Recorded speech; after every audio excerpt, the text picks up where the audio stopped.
Hello friends, welcome to my channel Joyi's kitchen. এই ভিডিওতে শিম পটল আলুর নিরামিষ একটি রেসিপি আপনাদের সাথে শেয়ার করছি। প্লিজ স্কিপ না করে ভিডিওটা শেষ পর্যন্ত দেখতে থাকুন। রেসিপিটি বানানোর জন্য প্রথমে শিম পটল আলু টমেটো কেটে নিয়েছি, চেরা কাঁচা লঙ্কা রয়েছে, আর একটা বাটিতে 1 চামচ জিরে গুঁড়ো, ধনে গুঁড়ো আর হলুদের একটা মিশ্রণ তৈরি করে রাখলাম।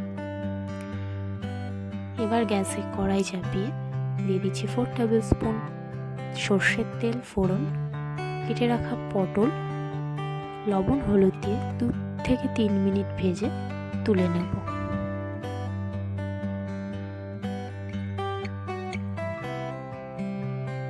ওই তেলে কেটে রাখা আলু দিয়ে সামান্য লবণ অ্যাড করে লাল করে ভেজে নেব।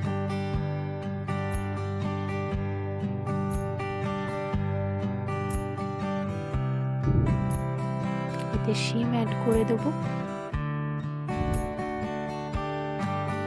এবার সব কিছু ভালোভাবে ভেজে নেব, তাতে সামান্য হলুদ অ্যাড করে দিলাম।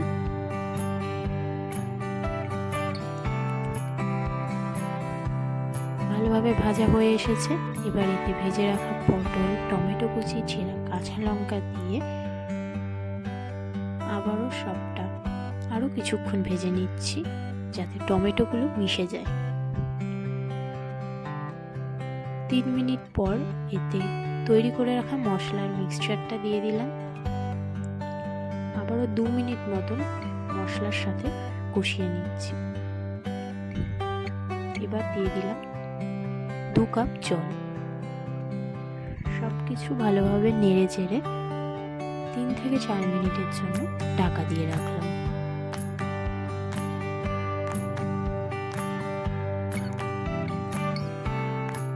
মিনিট পর ঢাকনা তুলে নেড়ে চেড়ে দেখে নিচ্ছি। এখানে সব কিছু ভালোভাবে মিশে গেছে।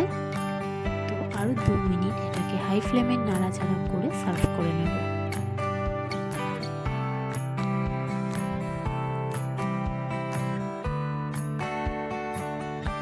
রেডি নিরামিষ শিম পটল আলুর তরকারি।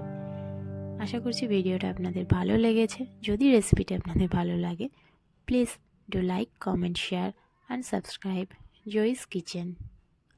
Thanks for watching.